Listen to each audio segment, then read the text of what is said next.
پر پہنچے، مکے سے کوفے کی طرف آ رہے ہیں نا امام، تو قیس ابن مصاہر سیداوی کو ایک خط لکھ کر کے دیا اور انہیں کوفے کی طرف روانہ کر دیا۔ جب مقام قادسیہ پر پہنچے تو حسین ابن نمیر نے جناب مصاہر قیس سیداوی کو گرفتار کر لیا، پکڑ کر کے ابن زیاد کے سامنے لائے گئے۔ دیکھیے حالات ایک چاہنے والے کے لیے ہی ہے نا، تو حالات کا بہانہ ہمیں کسی بھی حالت میں نہیں کرنا ہے۔ اب کیا ہوا، جب پکڑ کر لائے گئے تو ابن زیاد نے قیس سے کہا کہ منبر پہ جاؤ اور جا کر کے علی کو اور اولاد علی کو برا بھلا کہو، ہے نا، یہی کہا جاؤ اور جا کر کے برا بھلا کہو منبر پر سے۔ جناب قیس ابن مصاہر سیداوی کوئی ایسے ویسے چاہنے والے نہیں تھے،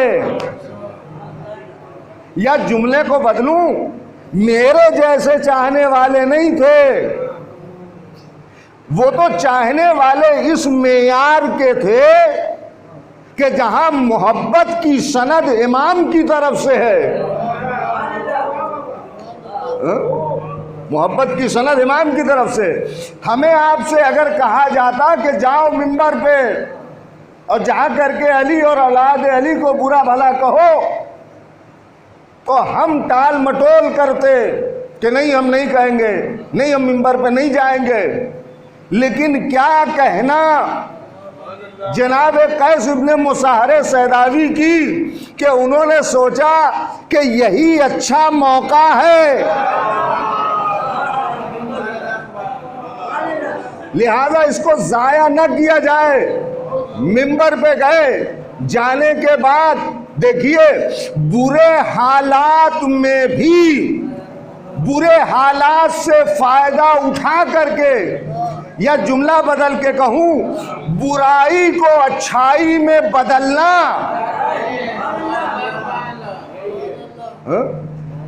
یہی ہے چاہنے والوں کا کردار۔ لہذا ایسے حالات میں منبر پہ گئے اور جانے کے بعد خدا کی حمد و ثنا اور درود بر پیغمبر، اور اس کے بعد انہوں نے کہا کہ اے لوگوں، حسین ابن علی اللہ کی بہترین مخلوق ہے،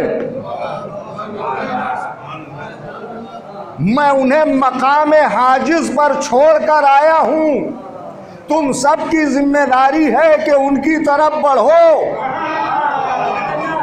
اور جو کر رہے ہیں، کاش کہ ہمارے درمیان کوئی ایک تو قیس ابن مصاہر سیداوی جیسا پیدا ہو جاتا کہ جو سارے لوگوں کو حسین کی طرف لے جاتا۔ اب یہ کہنے کے بعد علی اور اولاد علی کی تعریف کی، قصیدہ پڑھنے لگے۔ جب قصیدہ پڑھنے لگے، بزرگ سب جانتے ہیں، اپنے بچوں کے لیے عرض کر رہا ہوں کہ جب قصیدہ پڑھنے لگے تو ابن زیاد نے ایک مرتبہ حکم دیا کہ قیس ابن مصاہر سیداوی کو دارالعمارہ کی بلندی سے لے جا کر کے گرا دیا جائے۔ سنیے، علی کی محبت بہت قیمتی ہے، حسین کی محبت بہت قیمتی ہے۔ اگر کبھی سودا کرنا تو اپنی جان سے کرنا۔ جو کر رہے ہیں، ہم آئے دن یہ سنتے ہیں مولانا فلاں بک گئے، یہ بک گئے، وہ بک گئے۔ ہم نے تو تاریخ میں یہی دیکھا، بھائی آپ سنتے رہتے ہیں، میں بھی سنتا ہوں، فلاں مولانا بک گئے، فلاں آدمی بک گیا، فلاں امامے والے تھے بک گئے۔ اما لباس کسی کا معیار نہیں ہے، کردار معیار ہے۔ لباس بک سکتا ہے مگر کردار نہیں بک سکتا۔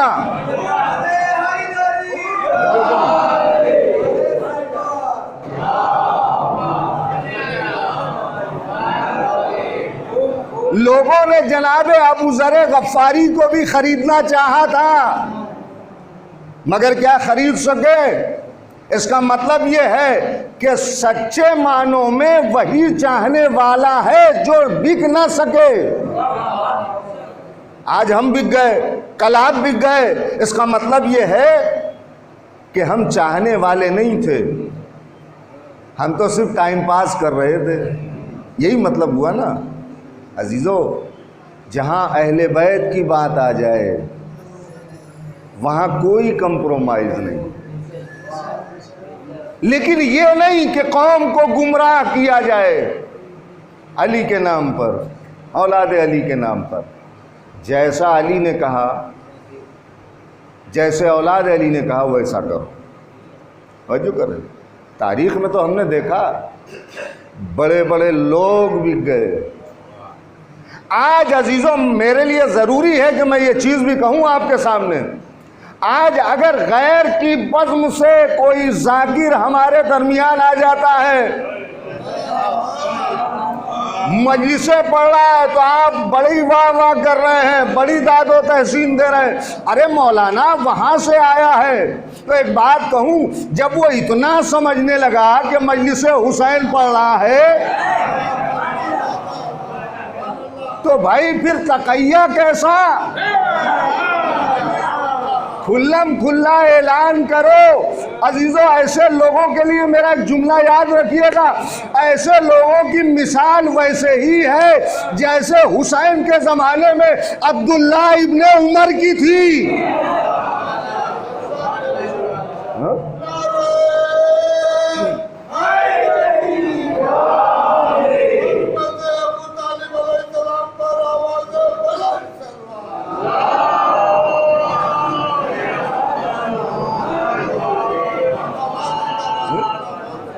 ہمیں اتنا جان گئے ہو، اتنا علم آ گیا، اتنی سمجھ آ گئی ہے، تو کیوں نہیں کھلم کھلا آتے؟ آ جاؤ اپنی طرف۔ اس لیے کہ علی کی محبت کا تقاضا یہ ہے کہ جب علی سے کسی نے پوچھا کہ یا علی میں آپ سے بھی محبت کرتا ہوں، میں دلیل تو دے دوں آپ کو، میں آپ سے بھی محبت کرتا ہوں اور معاویہ سے بھی محبت کرتا ہوں، تو امام نے کہا کہ تو کانڑا ہے۔ سنیے، میں آپ کو آپ کی زبان میں سمجھا رہا ہوں۔ امام نے کہا کہ تو کانڑا ہے۔ کہا مولا پھر کیا کروں؟ کہا بالکل اندھا ہو جا، ادھر چلا جا۔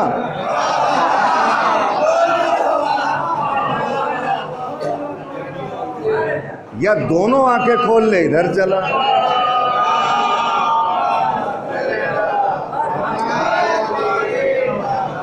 تو ہماری بزم میں کانوں کو بلایا جاتا ہے، اور کر رہے ہیں عزیزو۔ یہ ہماری ذمہ داریاں ہیں جو ہم آپ کے سامنے عرض کریں۔ کیا ہمارے یہاں پڑھنے والے کم ہیں؟ کیا ہمارے یہاں علماء نہیں ہیں؟ ایک سے ایک علماء ہے پڑھنے والے، اور ابھی آپ نے سنا مسلسل سنا اسی منبر سے بڑے بڑے علماء کرام کو۔ کیا یہ نہیں ہے عزیزو؟ ضرورت ہی کیا ہے؟ اب بات تو جب ہے کہ جب وہ ہمیں بلائیں۔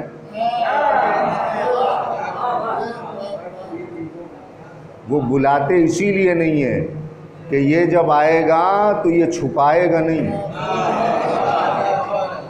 یہ بتائے گا۔ اس کے یہاں تقیہ جائز ہے مگر یہ تقیہ نہیں کرے گا ہماری بزم سے آ کے۔ ان کے وہاں تقیہ نہیں ہے تو ہمارے یہاں آ کر کے تقیہ کا ڈھال استعمال کیا جاتا ہے۔ عزیزو ہوشیار ہو جائیے، کسی کی ذرا سی محبت اہل بیت سے متاثر ہو کر کے اسے سر پہ مت بٹھا لیجئے، دھیرے دھیرے صبر کریے، اس کو آنے دیجئے۔ ہاں بہرحال تو کربلا، بس عزیزو وقت ختم ہو رہا ہے، آخری بات سن لیجئے کہ جناب مسلم ابن عقیل ساری باتوں کو چھوڑ کر کے جو کوفے میں مہمان بن کر کے آئے تھے، جب مہمان بن کر کے آئے تھے تو 18,000 لوگوں نے مسلم کی بیعت کی تھی۔ لیکن پل بھر میں نہ جانے کیا ہوا کہ وہی لوگ جن لوگوں نے بیعت کی تھی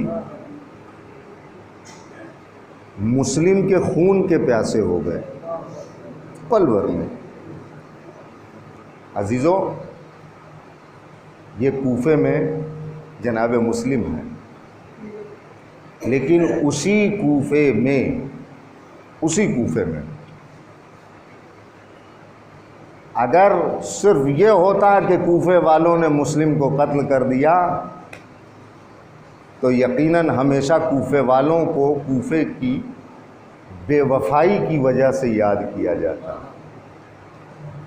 لیکن کوفے میں کچھ لوگ ایسے بھی تھے جیسے ہانی بن عروہ، جناب طوعا، کہ جنہوں نے اپنے مہمان کی قدر کی ہے، ابھی میں عرض کروں گا یہ طوعا کون تھی، اپنے مہمان کی قدر کی ہے عزیزو۔ اور جناب ہانی بن عروہ نے مہمان کے حق کی پاسداری میں یہ پرواہ نہیں کی کہ جان جاتی ہے تو چلی جائے، مگر حقوق مہمانی کو ادا کرتا رہوں گا۔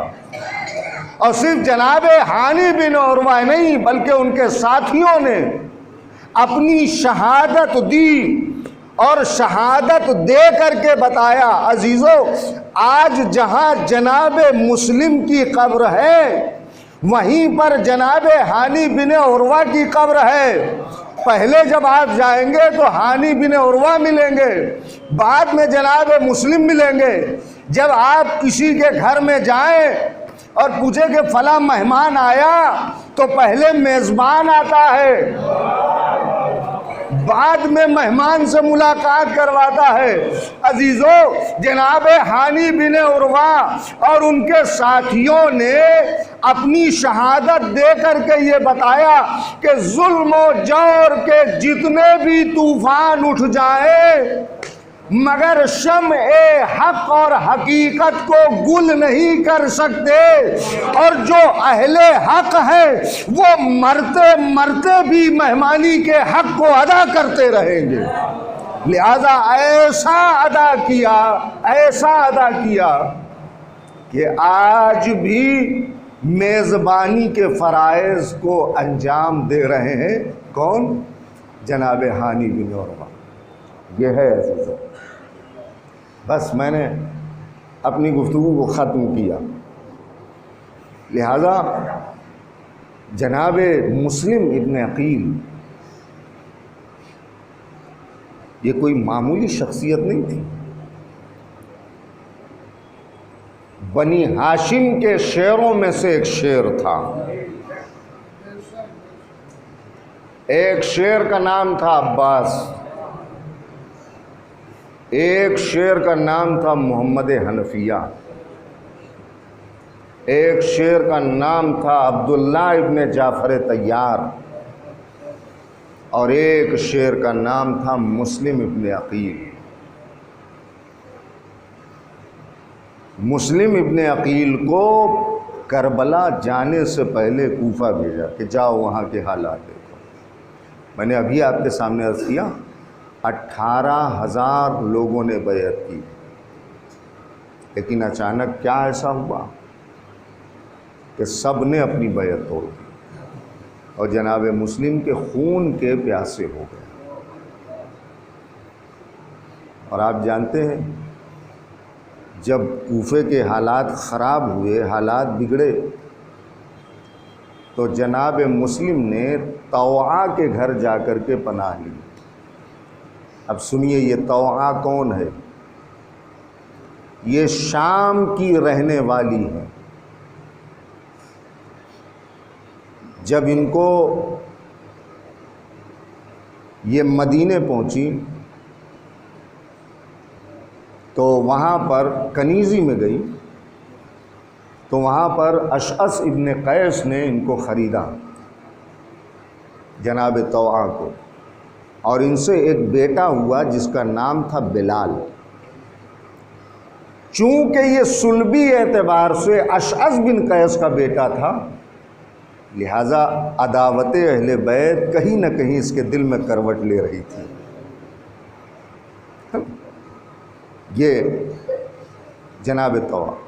پھر جب اشعث بن قیس واصل جہنم ہوا تو ایک کوفی سے شادی کی جناب طوع نے، پھر کوفے آ گئی رہنے کے لیے۔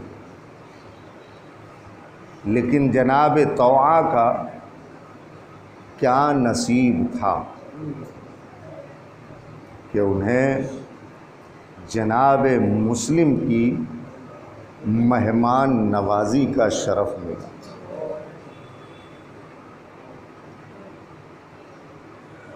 یہ بلال نام تو بہت اچھا تھا، لیکن میں نے کہا نا یہ اشعث بن قیس کا بیٹا تھا، اور اس کی دوسری زوجہ سے ایک بیٹا تھا اس کا محمد بن اشعث۔ یہ ابن زیاد کے دربار کا بہت خاص تھا، اور یہ کربلا میں سردار لشکر بھی بن کر کے آیا ہے، محمد بن اشعث بن قیس۔ لہذا یہ بلال اس کے ساتھ اٹھتا بیٹھتا تھا، دربار میں آنا جانا تھا۔ اب جناب مسلم کو پورے کوفے میں ڈھونڈا جا رہا ہے۔ عزیزو، بس ایک روایت پڑھنا ہے آپ کے سامنے، آپ کو آمادہ اور تیار کر رہا ہوں کہ آپ رونے کے لیے آمادہ ہوں۔ ڈھونڈا جا رہا ہے تو اسی بلال نے بتایا کہ جس مسلم کو تم پورے کوفے میں ڈھونڈ رہے ہو وہ مسلم ہمارے گھر میں۔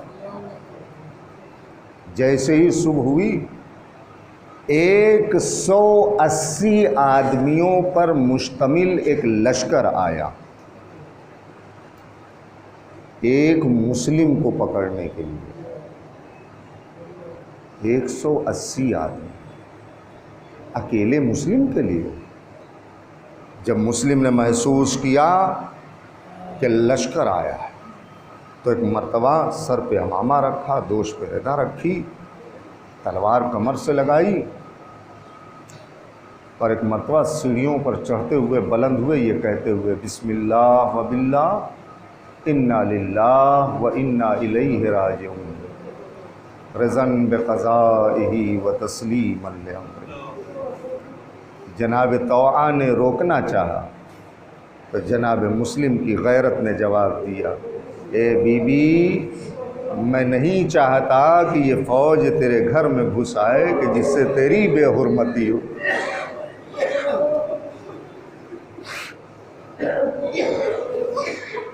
اس مسلم کو، عزیزوں میں پوری جنگ نہیں پڑھوں گا، گرفتار کیا گیا، اور گرفتار کر کے رسیوں میں جکڑ کے جناب مسلم کو لے چلے دربار ابن زیاد۔ جناب مسلم کی حالت کیا ہے؟ پورے جسم سے خون بہہ رہا ہے، پیشانی سے خون بہہ رہا ہے، ہونٹ کٹ گئے ہیں۔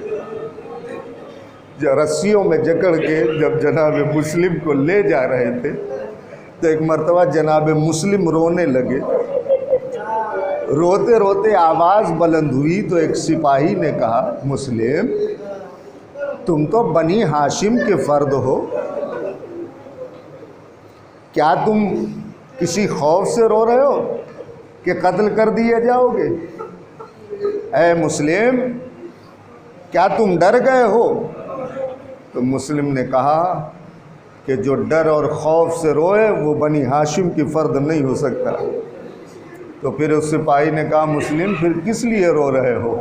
مسلم نے کہا، میں اس لیے رو رہا ہوں کہ میرا آقا بھی کوفے کی طرف آ رہا ہے،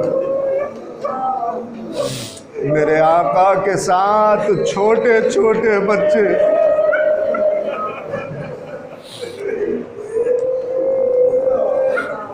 میں یہ سوچ کر کے رو رہا ہوں۔ دربار میں پہنچے، کسی نے کہا، مسلم امیر کو سلام نہیں کیا؟ مسلم نے کہا، مالی امیر سوى الحسین، حسین کے سوا میرا کوئی امیر نہیں ہے۔ ہاں عزیزو، اس کے بعد جناب مسلم نے کچھ وصیتیں کرنا چاہی، کہا کہ میں چاہتا ہوں کہ کچھ وصیت کروں۔ عمر سعد کو بھیجا گیا کہ دیکھو مسلم کیا وصیت کرنا چاہتے ہیں. کہا جناب مسلم کی پہلی وصیت سنیے. پہلی وصیت جناب مسلم کرتے ہیں، کہتے دیکھو میں جب یہاں آیا تھا تو آنے کے بعد میں نے اپنے آقا کو خط لکھ دیا تھا کہ آپ کوفے آ جائیے. دیکھو میرے قتل کرنے کے بعد میرے آقا کو خط لکھ دینا کہ کوفے کی طرف نہ آئے. پہلی وصیت. کہا دوسری وصیت. کہا دوسری وصیت یہ ہے کہ دیکھو جب میں قتل کر دیا جاؤں تو میری تلوار کو، میری زرہ کو، میرے گھوڑے کو بیچ دینا اور بیچ کر کے میں فلاں فلاں کا مقروض ہوں ان کے قرضوں کو ادا کر دینا. اس لیے کہ جب میں کوفے میں آیا تو میں 700 درہم کا مقروض ہو گیا. یہ دوسری وصیت تھی. کہا اور کوئی وصیت؟ کہا تیسری وصیت یہ ہے. عزیزو جب وہ روایت سنیں گے نا جہاں میں آپ کو لے جانا چاہتا ہوں آپ برداشت نہ کر سکیں گے. کہا تیسری روایت اللہ اللہ رے غیرت جناب مسلم عالم غربت میں، عالم تنہائی میں بھی دیکھیے کیا فکر ہے جناب مسلم کی. جناب مسلم کہتے ہیں میری تیسری وصیت یہ ہے کہ جب تم میری تلوار زرہ گھوڑے کو بیچو گے تو کافی قیمت ملے گی اس کی. دیکھو قرض ادا کرنے کے بعد جو پیسہ بچ جائے، جو درہم و دینار بچ جائے تو اس سے میرے غسل و کفن کا انتظام کر.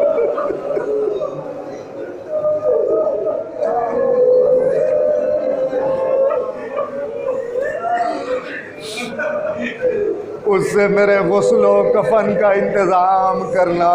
اور اس کے بعد آخری وصیت جناب مسلم کہتے ہیں کہ دیکھو میرے قتل کرنے کے بعد میرا یہ خون بھرا کرتا، میرا یہ امامہ، یہ میرے دوست کی ردا کوئی مدینے جانے والا ہو تو اسے میرے گھر پہنچوا دینا، اس لیے کہ میرا لاشا تو ان تک نہ جا سکا. کم سے کم گھر والوں کے لیے میری یہ نشانی رہے. ہاں زادارو جب وصیت کر چکے تو ایک مرتبہ کہا کہ پینے کے لیے پانی ملے گا. ہاں زادارو پانی آیا پینے کے لیے. جیسے ہی جناب مسلم نے پینا چاہا خون میں پانی مل گیا، پھینک دیا کوزے کو. دوسری مرتبہ آیا، تیسری مرتبہ جب آیا اور پینا چاہا تو ایک مرتبہ خون پانی میں مل گیا. ہاں زادارو جب تیسری مرتبہ بھی یہی کیفیت ہوئی تو جناب مسلم نے کوزہ یہ کہہ کر کے پھینکا لگتا ہے میرا آقا بھی پیاسا مارا جائے گا، لگتا ہے میرا آقا بھی پیاسا مارا جائے گا. ہاں زادارو بس آخری روایت کا جملہ سنیے. ایک مرتبہ ابن زیاد نے جلاد کو حکم دیا کہ دارالامارہ پر لے جا کر کے مسلم کا کام تمام کر دو. ہاں زادارو جلاد کے ساتھ 6 آدمی گئے، ایک اکیلے مسلم کو رسیوں میں باندھ کر کے لے گئے. دارالامارہ کی بلندی پر، مینار پر لے کر کے گئے. ایک مرتبہ جب جلاد لے کر کے پہنچا تو جناب مسلم نے 2 رکعت نماز پڑھنے کی خواہش ظاہر کی. کہا ٹھیک ہے نماز پڑھو. جناب مسلم نے 2 رکعت نماز پڑھی. نماز پڑھنے کے بعد کہتے ہیں السلام علیکہ یا ابا عبداللہ، السلام علیکہ یا ابن رسول اللہ. ادھر حسین سفر میں ہے، آگے آگے حسین، پیچھے پیچھے عباس چل رہے ہیں. حسین نے کہا وعلیک السلام یا اخی، اے میرے بھائی تم پر بھی میرا سلام ہو. عباس نے جب یہ کیفیت دیکھی تو ایک مرتبہ آقا کے قریب آئے، کہنے لگے آقا ارے آپ نے کس کے سلام کا جواب دیا، کس کو سلام کیا آپ نے؟ کہا ابھی میرے بھائی مسلم نے مجھے سلام کیا ہے. ایک مرتبہ یہ کہہ کر کے حسین نے کہا عباس ذرا سامنے کی طرف دیکھو، ذرا سامنے کی طرف دیکھو. بس عزیزو اسی روایت پہ مجلس ختم ہے. کہا عباس ذرا سامنے کی طرف دیکھو۔ اب جو عباس نے دیکھا تو کیا منظر دیکھا کہ دارالامارہ کی بلندی پر مسلم ہے، سامنے جلاد تلوار لیے کھڑا ہے۔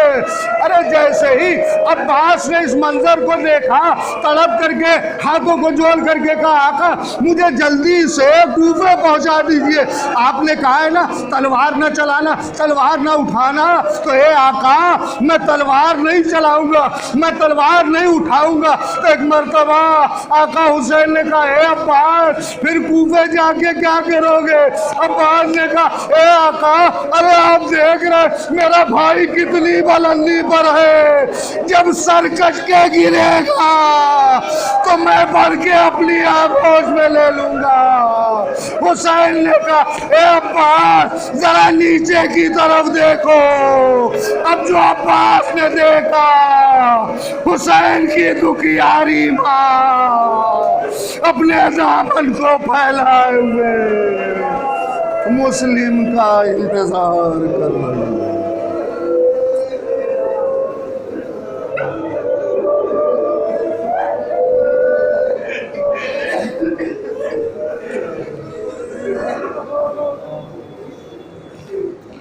الا لعنۃ اللہ علی قوم الظالمین سیعلم الذین ظلموا ای منقلب ینقلبون۔ بار الہ تجھے محمد وآل محمد کا واسطہ ہمارے اس مختصر سے عمل کو قبول فرما، ہمارے ان آنسوؤں کو رومال سیدہ میں جگہ عنایت فرما۔ پروردگار جو مومنین مومنات دنیا سے رخصت ہو گئے ان کی مغفرت فرما، جہاں جہاں بھی شیعان حیدر قرار ہیں ان کی جان مال عزت آبرو ایمان کی حفاظت فرما۔ پروردگار خاص طور سے اس قبرستان میں جو بھی مومنین مومنات مدفون ہیں ان کے تمام گناہان کبیرہ و صغیرہ کو معاف فرما، انہیں جوار ائمہ معصومین علیہ السلام میں جگہ عنایت فرما۔ پروردگار تجھے محمد وآل محمد کا واسطہ جو مومنین مومنات اور بچے اس وقت مریض ہیں بیمار ہیں انہیں جلد از جلد شفاء کاملہ عنایت فرما۔ پروردگار جو مومنین مومنات اس وقت کسی تکلیف میں ہیں، کسی اذیت میں ہیں، کسی مصیبت میں ہیں، کسی پریشانی میں ہیں، پروردگار تمام مومنین مومنات کی جو بھی تکلیف اذیت آزار پریشانی ہو جلد از جلد اسے دور فرما۔ پروردگار تجھے محمد وآل محمد کا واسطہ جو مومنین مومنات بے روزگار انہیں جلد از جلد اچھا اور بہترین روزگار عنایت فرما، جو سر روزگار ان کے روزگار میں ترقی برکت وسعت عنایت فرما۔ پروردگار ہمارے والی و وارث امام زمان علیہ السلام کے ظہور میں تعجیل فرما، اور ان کے خادم و انصار میں ہم تمام شیعان حیدر کرار کا شمار فرما۔ ربنا تقبل منا انک انت السمیع العلیم۔ آخر میں آپ لوگوں سے التماس ہے ایک مرتبہ سورہ الحمد 3 مرتبہ سورہ اخلاص کی تلاوت فرما کر مرحوم سید ضیاء الحسن ابن محمد حسن، مرحوم سید مشتاق حسین ابن مبارک حسین، مرحوم سید مدثر حسین ابن اظہر حسین، مرحومہ سیدہ زینت النساء بنت سید ضمیر الحسن، مرحومہ سیدہ کنیز زہرا بنت سید ضمیر الحسن، مرحومہ سیدہ نجن بی بی بنت سید نذیر حسن، اور مرحوم امداد حسن ابن ذوالفقار حسین، مرحومہ زاہدہ بیگم بنت سید محمد نقی حیدر، اور جملہ مومنین مومنات کی ارواح کو ایصال فرمائیں۔